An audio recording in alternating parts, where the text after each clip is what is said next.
Bah, tu étais ex-aequo avec Julien au niveau de la cotation, Oui. donc ça se finit au finish. Ouais, là, très bonne cotation, on va dire. On n'est pas si mal que ça. Ouais. Bon Didier, comment s'est passée cette course? Très bien jusqu'à quasiment l'arrivée, quoi, puisque dès le départ, je sentis que j'avais de très bonnes sensations. Donc à la sortie de route, j'ai accéléré un peu, donc j'ai un petit peu creusé l'écart. En fait, l'écart s'est maintenu jusqu'à la brèche, je pense. J'avais 30 secondes d'avance. Donc je m'étais dit, voilà, sachant que la descente était un peu à mon avantage, c'était presque gagné, mais bon, il fallait faire attention. Donc j'ai bien relancé sur la crête, je suis descendu assez vite sur la première partie technique. Et donc là on m'a dit bon 1 minute, mais peut-être il y avait un peu moins, 45 secondes. Donc il suffisait de dérouler et là je me suis un peu pris au piège, quoi. Je me suis tordu la cheville à 3 km de l'arrivée. Ça a été quand même un peu douloureux et finalement j'ai perdu un peu de temps. Et Julien est revenu très fort à 1,5 km.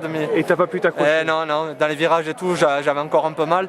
Et bon, ça allait trop vite aussi, quoi. Donc j'ai essayé de m'accrocher pour essayer de faire le sprint, mais il était trop fort et voilà, je fais 2, mais bon, c'est les conditions de course et ça fait partie du jeu de la course, quoi. Donc il n'y a pas de souci, j'accepte très bien la sentence, on va dire. Didier, on ne doit pas beaucoup courir, on va dire, en dehors de chez toi. Tes prochains objectifs là? Oui, donc c'est vrai que je ne cours pas beaucoup justement pour essayer d'être le plus compétitif.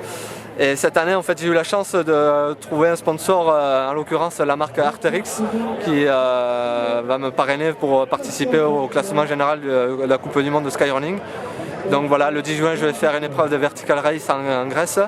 Et après, je vais concourir pour le Skyrunning. Donc il y aura sûrement les Sky Games, la Sierra Zina, les Dolomites, peut-être le Colorado et la Malaisie, quoi. Donc voilà, je vais plutôt être axé sur le skyrunning pour... à l'international donc. Voilà, donc ça va être une première pour moi, même si j'avais déjà fait certaines épreuves, notamment des verticaux. Donc voilà, je me lance ce nouveau challenge. Donc je ne sais pas si je pourrais participer aux Europes, puisque j'avais prévu de faire les Sky Games là. Donc je vais négocier, voir la marque, qu'est-ce qu'elle me dit, quoi, si elle préfère que j'aille aux Europes ou de faire les Sky Games dans les Pyrénées espagnoles chez moi là.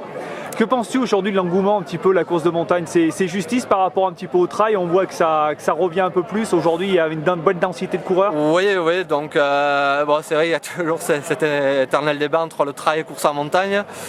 Bon, c'est toujours compliqué de comparer des disciplines et des efforts différents.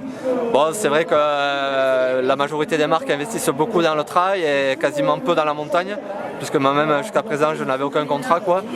Donc après, est-ce qu'il y a des disparités au niveau des niveaux? Bon, il y a toujours des polémiques. Je pense qu'on est dans la même famille, hein, on a la même passion, c'est la course en montagne, quel que soit le format. Donc bon, après c'est peut-être un marché commercial, je dirais. C'est vrai que le trail demande beaucoup plus d'investissement que la montagne. Donc ça me paraît logique aussi que les marques investissent plus dans le trail que dans la montagne. Mais c'est vrai qu'en montagne, je pense qu'il y a quand même un bon niveau, une belle densité de coureurs.